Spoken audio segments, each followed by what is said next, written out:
The thunder rolled across the Kansas prairie like cannon fire, each rumble shaking the weathered timbers of Elias McCrae's modest ranch house. Lightning split the black sky, illuminating the endless grassland that stretched beyond his property line. At 43, Elias had grown accustomed to solitude. The locals in Dodge City called him Whisper, not because he spoke softly, but because he rarely spoke at all. "Hi, how are you? Sorry to interrupt your story, but what I'm going to ask you is really quick, and it will really help the channel to grow and create new stories. Just click below the video image to subscribe. You'll be doing an act of kindness and encouragement to those who are just starting out. Thank you very much, and continue with your story." Elias stood on his porch, watching the storm approach. His calloused hands gripped a steaming cup of coffee, the warmth a stark contrast to the chill that seemed to settle deeper into his bones each passing year. The wind carried the scent of rain and something else, something that made his weathered instincts prickle with unease. "Easy, girl," he murmured to his mare Sage, who paced nervously in the nearby corral. The horse's ears twitched toward the darkness beyond the ranch, as if sensing something her master couldn't yet see. That's when he heard it, the desperate thunder of hooves cutting through the storm's roar. Elias set down his coffee and stepped into the rain, his hand instinctively moving to the Colt .45 at his hip. Years of living alone on the frontier had taught him that unexpected visitors rarely brought good news. A carriage burst into view, its wheels spinning wildly as it careened down the muddy path toward his property. The driver was slumped forward, clearly injured or worse. The horses, wild with panic, were running blind through the storm. Without hesitation, Elias sprinted toward the runaway carriage. His boots splashed through puddles as he calculated the trajectory, knowing he had only seconds before the vehicle would crash into his fence line. With the practiced grace of a man who'd spent decades working with spooked livestock, he grabbed the reins and pulled hard, using his full weight to slow the terrified animals. "Whoa, easy now." His voice cut through the chaos as he fought to control the horses. The carriage lurched to a stop just yards from his cabin, steam rising from the lathered animals. The door burst open, and a woman stumbled out, clutching a young boy to her chest. Even in the dim light, Elias could see she was no ordinary frontier woman. Her torn dress had once been fine silk, and despite the mud and fear etched across her face, she carried herself with an unmistakable air of nobility. "Please," she gasped, her English accent thick with desperation. "Please, you must help us. They're coming. They'll kill him if they find us." The boy, perhaps 8 or 9 years old, clung to his mother with wide, terrified eyes. His clothes, like hers, spoke of wealth and privilege, a stark contrast to the raw terror that consumed his small frame. "Ma'am, you're safe now," Elias said, his voice steady despite the questions racing through his mind. "Come inside, out of the storm." As he helped them toward his cabin, the woman kept glancing over her shoulder at the darkness they'd emerged from. "You don't understand," she whispered urgently. "They're not far behind. We can't stay long. I won't put you in danger, lady. Whoever's chasing you won't be traveling in this weather." Elias replied, ushering them through his front door. "Storm's too fierce. You've got time to catch your breath." Inside the modest cabin, the warmth from his stone fireplace created a sanctuary against the chaos outside. Elias quickly moved to light additional lanterns, casting a golden glow across the simple but clean interior.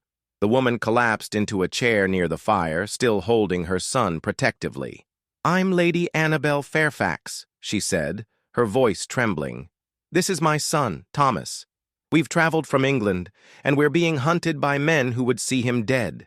Elias studied her face in the firelight. Despite her obvious exhaustion and fear, there was steel in her eyes, the kind of determination he'd seen in soldiers who refused to surrender even when facing impossible odds. "Name's Elias McCrae," he replied, moving to check the windows. "What kind of men are we talking about, Lady Fairfax?" "The kind who serve powerful people with darker intentions," she said cryptically. "Thomas carries a bloodline that threatens certain arrangements." There are those who would kill a child to protect their interests. The boy finally spoke, his voice barely above a whisper. Mother, are we safe here? Annabel smoothed his hair with shaking hands.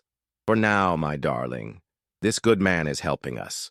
Elias poured hot coffee for Annabel and found some milk for the boy.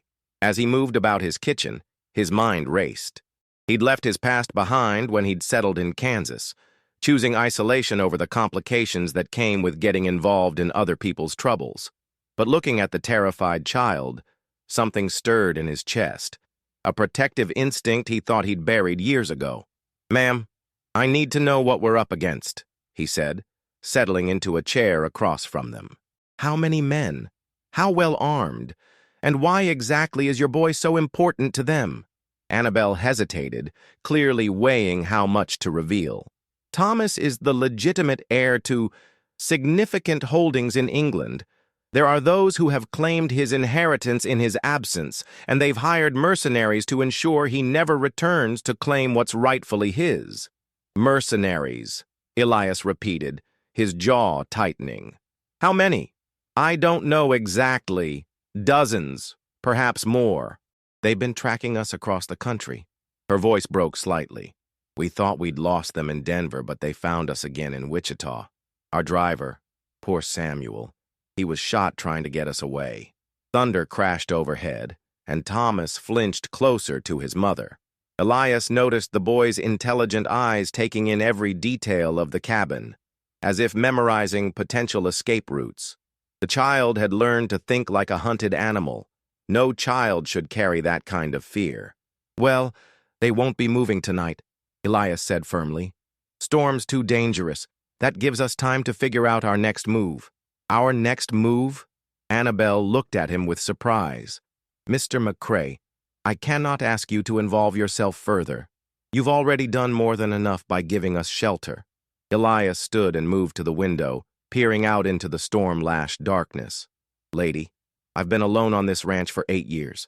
Haven't had visitors in months. But I'll be hanged if I'm going to turn out a woman and child to face killers in a storm.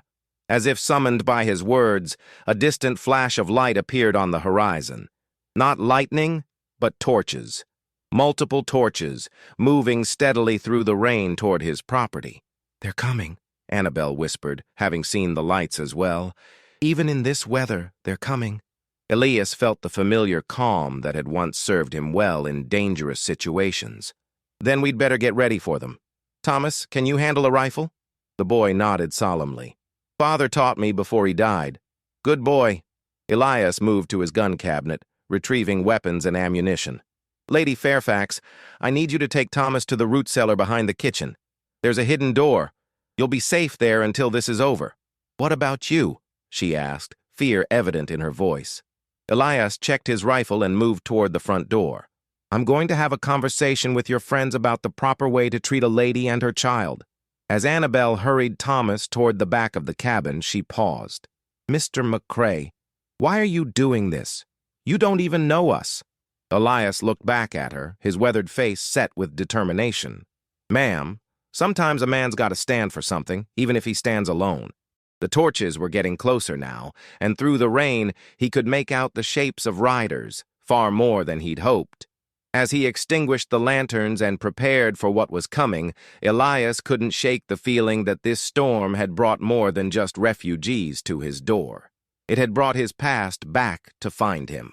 Dawn broke gray and ominous over the McCrae ranch, the storm having passed but leaving behind an eerie stillness that made Elias's skin crawl. He'd spent the night watching from his windows, counting the shadowy figures that had taken positions around his property. What he saw made his blood run cold.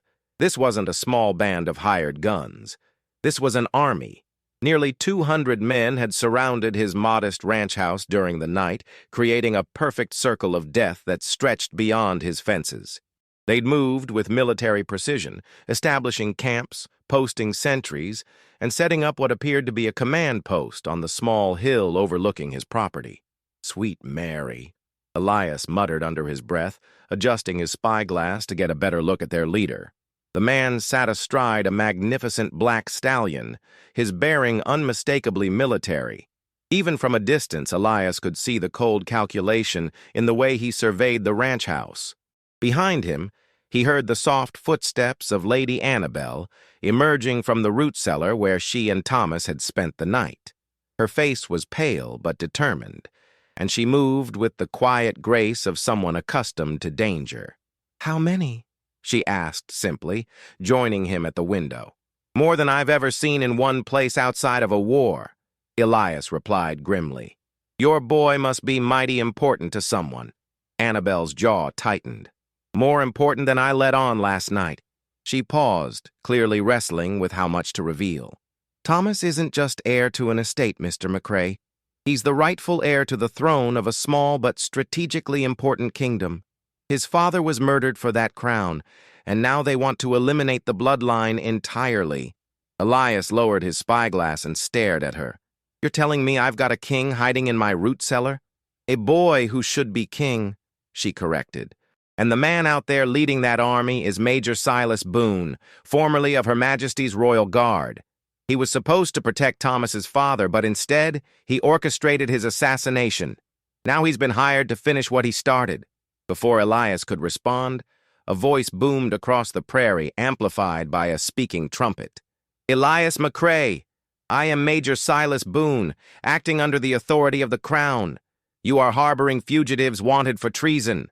Send out the woman and the boy, and you will be allowed to live." Elias moved to his front door and stepped onto the porch, his rifle held casually but ready.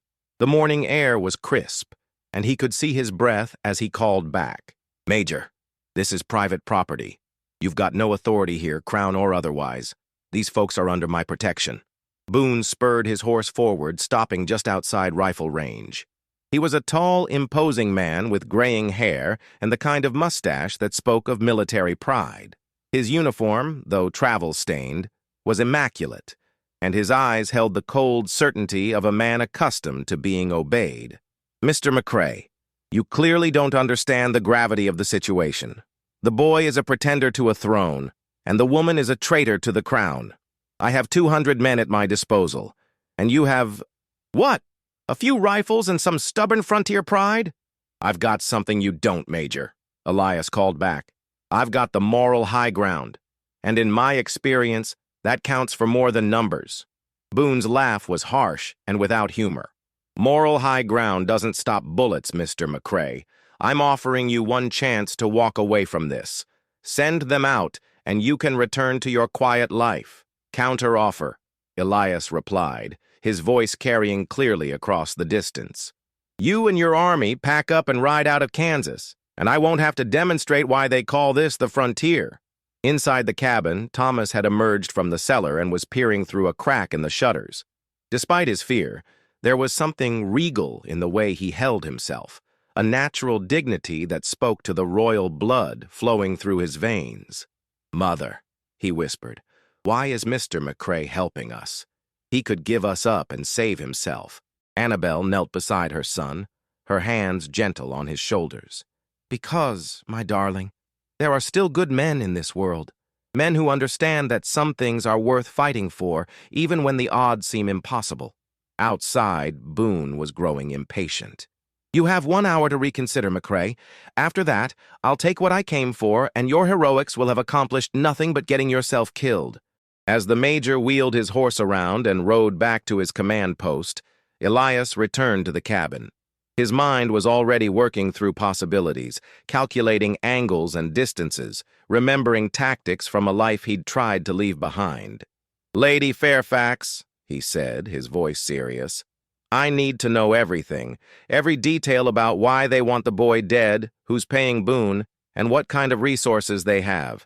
If we're going to survive this, I need to understand exactly what we're up against."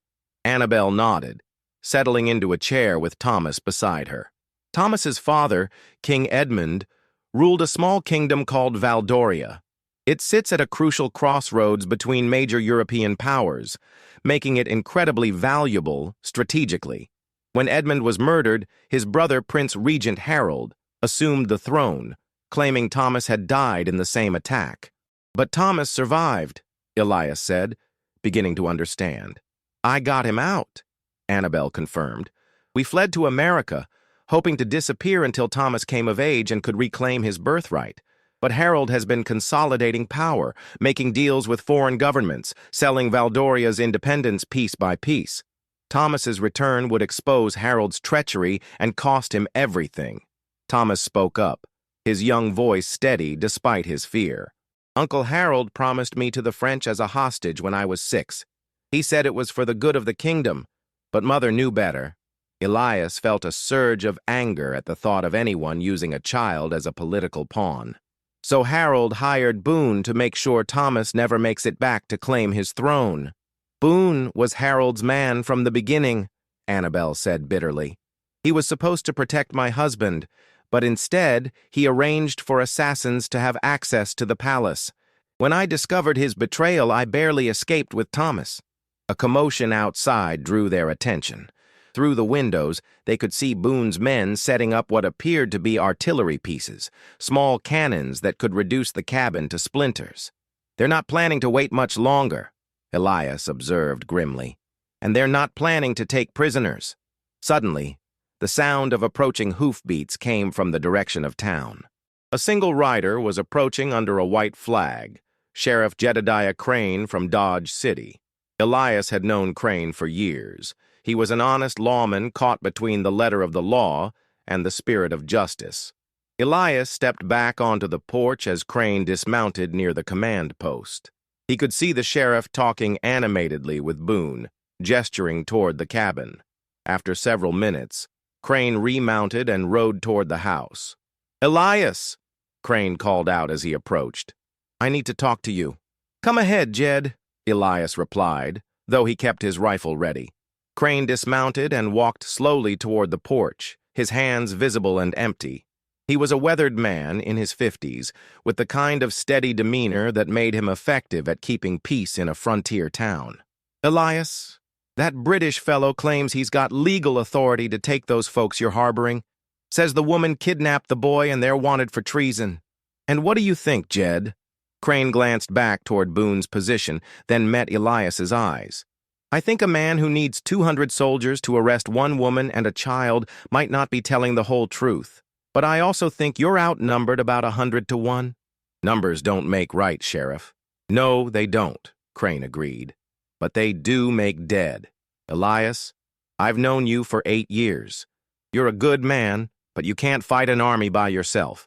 From inside the cabin, Thomas appeared at the door. Despite his youth, he carried himself with remarkable composure as he stepped onto the porch beside Elias. "Sheriff Crane," the boy said, his English accent clear and precise. "I am Thomas Edmund Fairfax, rightful king of Valdoria. The man who claims authority over me murdered my father and usurped my throne. I ask for your protection under American law." Crane stared at the boy in amazement. Even at 9 years old, Thomas spoke with the natural authority of someone born to rule. There was no doubt in the sheriff's mind that he was looking at royalty. "Well, I'll be," Crane muttered. "Son, if what you're saying is true—" "It is true," Thomas said simply, "and Mr. McCrae is the only thing standing between me and assassination." Crane looked between the boy and Elias, then back toward the army surrounding them. "Elias, what do you need from me?" "Time," Elias replied. "And maybe some of that frontier justice you're famous for." As if sensing the shift in dynamics, Boone's voice boomed across the prairie again. "Time's up, McCrae! Send them out now or we're coming in." Elias looked down at Thomas, seeing not just a frightened child, but a future king who deserved the chance to reclaim his birthright. He thought of all the times he'd chosen isolation over involvement, safety over principle. Not today. "Sheriff," he said quietly, "you might want to get back to town. Things are about to get interesting." The first cannon shot shattered the morning silence, sending splinters of wood flying from the corner of Elias's cabin.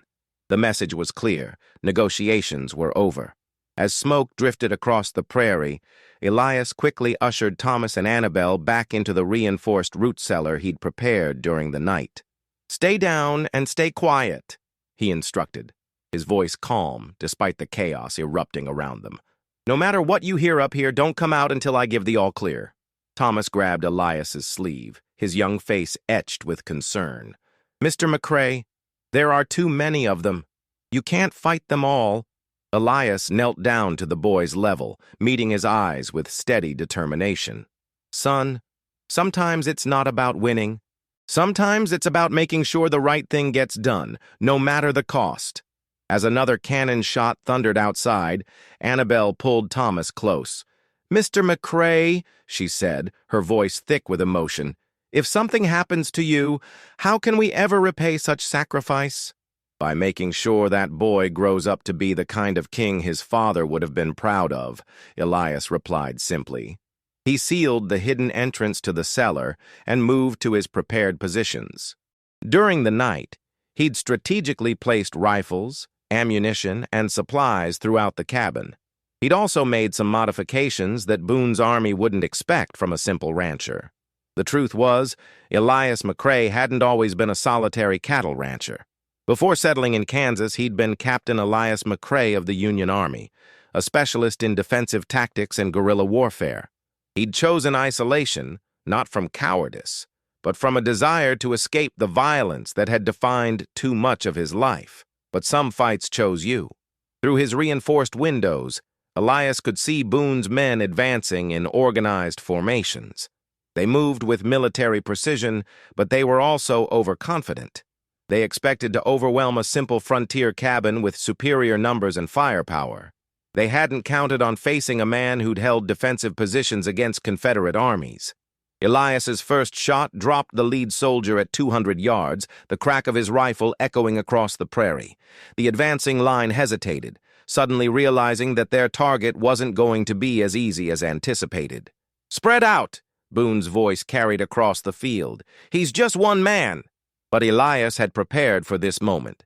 Using techniques learned during the war, he'd created multiple firing positions throughout the cabin, allowing him to shoot from different angles and create the illusion of multiple defenders. His second shot came from the opposite window, dropping another soldier and causing further confusion in the ranks. For the next hour, Elias conducted a masterful defense, using every trick he'd learned during years of military service. He varied his firing positions, used mirrors to observe enemy movements without exposing himself, and had even rigged several surprise obstacles around his property. When a group of soldiers tried to approach from the east, they triggered a carefully concealed pit trap that Elias had dug during the night. When others attempted to circle around from the west, they found themselves caught in a crossfire from strategically placed rifle positions. But despite his tactical brilliance, Elias knew he was fighting a losing battle. His ammunition was limited, and Boone had men to spare. Worse, the Major was beginning to adapt to Elias's tactics, sending smaller groups to probe for weaknesses while keeping the main force back. As the afternoon wore on, Elias found himself pinned down by increasingly accurate return fire. A bullet shattered the window beside him, sending glass fragments across his cheek. Another punched through the cabin wall inches from his head. That's when he heard the sound that changed everything. Hoofbeats approaching from the direction of Dodge City. Not just one rider, but many. Through his spyglass, Elias saw Sheriff Crane leading a group of about 30 men, townspeople, ranchers, and cowboys, who decided that 200 foreign soldiers on American soil was an insult they couldn't tolerate. "Boone!" Crane's voice carried clearly across the battlefield. "By the authority vested in me by the territory of Kansas, I'm ordering you and your men to lay down your weapons and submit to arrest for assault with deadly weapons." Boone wheeled his horse around, his face twisted with rage. "Sheriff, you have no authority over a military operation sanctioned by the British Crown." "Major, you're not in Britain anymore," Crane replied steadily. "And in Kansas, we don't take kindly to foreign armies threatening our citizens." The standoff that followed was tense beyond description. Boone's 200 men faced off against Crane's 30, while Elias watched from his battered cabin. The mathematics were still overwhelmingly in Boone's favor, but the arrival of local law enforcement had changed the political dynamics entirely. "You're making a grave mistake, Sheriff," Boone warned. "This boy is a threat to international stability. There are powers at work here that you cannot comprehend. Maybe so, Crane replied. But I understand right from wrong, and shooting up a man's home to get at a woman and child strikes me as wrong. From his position, Elias could see Boone calculating odds and consequences. The major was a professional soldier, but he was also a pragmatist. Fighting local law enforcement would create international incidents that even his employers might not be able to smooth over. But before anyone could make the next move, a new voice cut through the tension, young but carrying unmistakable authority. "Major Boone!" Thomas had emerged from the cabin. Despite Elias's instructions to stay hidden, the boy walked onto the porch with the bearing of someone born to command, his small frame somehow radiating the kind of presence that made grown men pay attention. "I am Thomas Edmund Fairfax, rightful king of Valdoria," the boy announced, his clear voice carrying across the battlefield. "And I formally request asylum in the United States of America." The effect was electric. Even Boone's hardened mercenaries seemed taken aback by the sight of a 9-year-old boy calmly asserting his royal prerogatives while surrounded by an army. "Furthermore," Thomas continued, "I hereby strip you, Silas Boone, of all rank and authority in my name. You are a traitor and a murderer, and when I reclaim my throne, you will answer for your crimes." Boone's face went white with rage. "You little pretender, you have no authority, you have no throne." "I have something better," Thomas replied calmly. "I have the truth, and I have good men willing to stand for what's right." Elias felt a surge of pride watching the boy face down his would-be assassin. Despite his youth, Thomas was showing the kind of courage that made kings worthy of their crowns. But Boone was beyond reason now. With a snarl of fury, he drew his sidearm and spurred his horse toward the cabin. "If I can't take you alive, boy, I'll settle for dead." Everything happened at once. Elias burst through his front door, rifle raised. Sheriff Crane and his men drew their weapons. Boone's soldiers, caught between conflicting loyalties and confused orders, hesitated at the crucial moment. The shot that ended the standoff came from an unexpected source. Lady Annabel, who had followed her son from the cellar, stood in the doorway with Elias's spare rifle. Her shot took Boone from his saddle, the major's own weapon discharging harmlessly into the air as he fell. In the sudden silence that followed, Annabel's voice rang clear and strong. "That was for my husband, you murdering bastard." With their leader dead, Boone's mercenary army found themselves in an impossible position. They were foreign soldiers on American soil, facing local law enforcement and having just witnessed their commanding officer attempt to murder a child in cold blood. The surrender, when it came, was swift and complete. As the sun set over the Kansas prairie, Elias stood on his porch watching Sheriff Crane and his deputies process nearly 200 prisoners. It would take weeks to sort out the legal implications, but one thing was certain: Thomas was safe. "Mr. McCrae," the boy said, approaching with his mother. "What happens now?" Elias looked down at the young king, then at Lady Annabel, whose strength and courage had proven as formidable as any soldier's. "Now, son, you grow up. You learn everything you can about being a good king, and when you're ready, you go home and claim what's rightfully yours. Will you come with us?" Thomas asked hopefully. Elias smiled, the first genuine smile he'd worn in years. "Well, I reckon a king might need someone to watch his back, and I'm getting a little tired of talking to cattle all day." As the three of them stood together watching the sunset, Elias realized that sometimes the most important battles weren't the ones you chose, but the ones that chose you. And sometimes, standing for what's right meant finding a family you never knew you needed. The lonely rancher's days were over. His new life was just beginning. 6 months later, the steamship Atlantic Pride cut through the gray waters of the English Channel, carrying an unlikely group of passengers toward a destiny that would reshape a kingdom. Elias McCrae stood at the ship's rail, his weathered hands gripping the metal as he watched the coastline of England emerge from the morning mist. Beside him, Thomas Fairfax, now 10 years old and carrying himself with increasing royal bearing, studied the approaching shore with eyes that held both excitement and determination. "Is that it, Mother?" Thomas asked, pointing toward the distant spires visible through the haze. Is that Valdoria? Lady Annabel joined them at the rail, her face a mixture of hope and apprehension. Yes, my darling. That's home. The months since the siege at Elias's ranch had been a whirlwind of legal proceedings, diplomatic negotiations, and careful planning.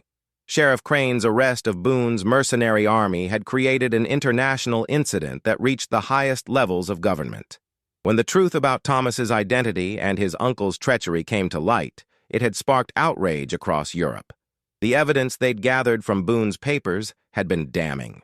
Not only had Prince Regent Harold orchestrated his brother's murder, but he'd also been secretly negotiating to sell Valdoria's strategic ports to foreign powers.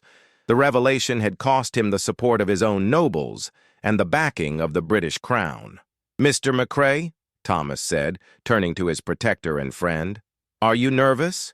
Elias chuckled, adjusting the formal clothes that still felt foreign after months of wearing them.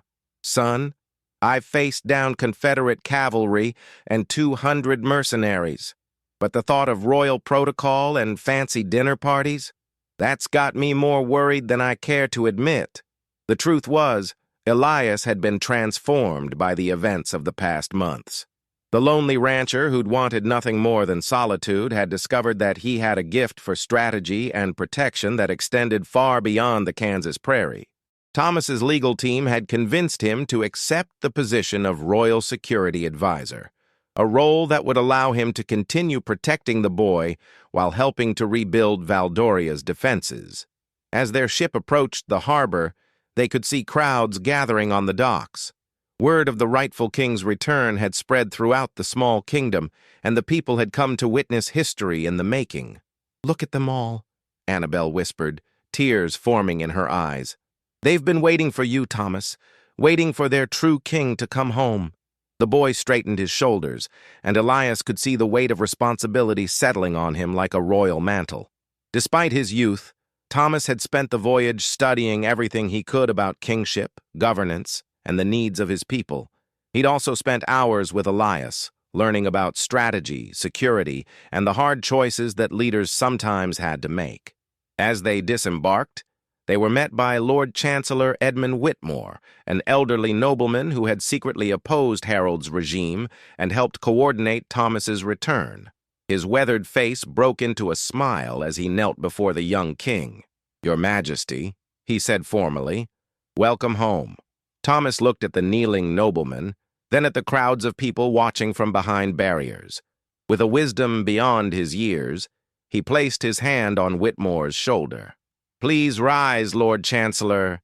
We have much work to do, and I'll need all my advisors standing beside me, not kneeling before me." The crowd's cheer was deafening. Here was a king who understood that true leadership meant service, not superiority. The journey to the royal palace took them through streets lined with celebrating citizens. Elias rode in the carriage with Thomas and Annabel, constantly scanning the crowds for potential threats. Old habits died hard, and his protective instincts had only grown stronger during their time together. "There," Annabel pointed toward a magnificent castle rising from a hill overlooking the city. "Valdoria Palace. Your father's home, and now yours." As they approached the palace gates, a figure emerged that made Annabel's face harden with anger. Prince Regent Harold stood waiting, flanked by a handful of loyal guards. He was a thin, nervous man, whose weak chin and shifty eyes marked him as someone more suited to scheming than ruling. "So," Harold said as their carriage stopped, "the pretender returns." Thomas stepped down from the carriage with dignity, followed by Elias and his mother. The boy looked up at his uncle without fear, though Elias noticed his hand trembling slightly. "Uncle Harold," Thomas said calmly, "I've come home to claim my birthright and to see justice done for my father's murder." Harold's laugh was bitter and desperate. "Justice? You're a child who's been poisoned against me by this woman's lies. I've ruled Valdoria for 4 years, bringing stability and prosperity." "You've ruled through murder and betrayal," Annabel said coldly. "And you've sold our kingdom's independence piece by piece to foreign powers." "I've made necessary compromises to protect our people," Harold snapped, his composure cracking. "You have no idea what it takes to rule in the real world. Elias stepped forward, his hand resting casually on his sidearm. Harold, you've got two choices. You can surrender peacefully and face trial for your crimes, or we can do this the hard way. Harold's guards shifted nervously, clearly outnumbered by the Royal Guard units that had declared for Thomas during the voyage. The Prince Regent looked around desperately, realizing that his support had evaporated. "You can't prove anything," he said weakly. "It's my word against yours." Thomas reached into his jacket and withdrew a leather portfolio. "Actually, Uncle, we have Major Boone's complete confession. He wrote down everything before he died, including your payments to him and your plans to have me killed." Harold's face went white as Thomas handed the documents to Lord Chancellor Whitmore. "These detail every aspect of your conspiracy, including the names of your foreign contacts and the bribes you've accepted." The confrontation that followed was swift and decisive. Faced with overwhelming evidence and no remaining allies, Harold surrendered without further resistance. As the palace guards led him away, he looked back at Thomas with a mixture of hatred and grudging respect. "You may have won today, boy," he called out, "but ruling is harder than reclaiming a throne. Let's see how long your idealism lasts when you're faced with real decisions." Thomas watched his uncle disappear into the palace, then turned to address the crowd that had gathered in the courtyard. Despite his youth, his voice carried clearly across the assembled nobles, servants, and citizens. "My people," he began, "I stand before you not as a conqueror, but as your servant. My father taught me that a king's first duty is to his subjects, and I pledge to honor that teaching every day of my reign." The crowd erupted in cheers, but Thomas wasn't finished. "I also stand before you with gratitude for the man who saved my life and helped me reclaim my birthright. Elias McCrae risked everything to protect a stranger's child, and he has proven that true nobility comes not from birth, but from character." Elias felt his face redden as Thomas continued. "Therefore, it is my first royal decree that Elias McCrae be granted the title of Duke of Valdoria, with all the rights and responsibilities that come with that honor." The crowd's cheers were even louder now, but Elias barely heard them. He was too busy staring at Thomas in shock. "Your Majesty," he said quietly, "I'm just a rancher from Kansas. I don't know anything about being a duke." Thomas smiled, the expression transforming his young face. "Mr. McCrae, you know about protecting people, making hard decisions, and standing up for what's right. That's all any good nobleman needs to know."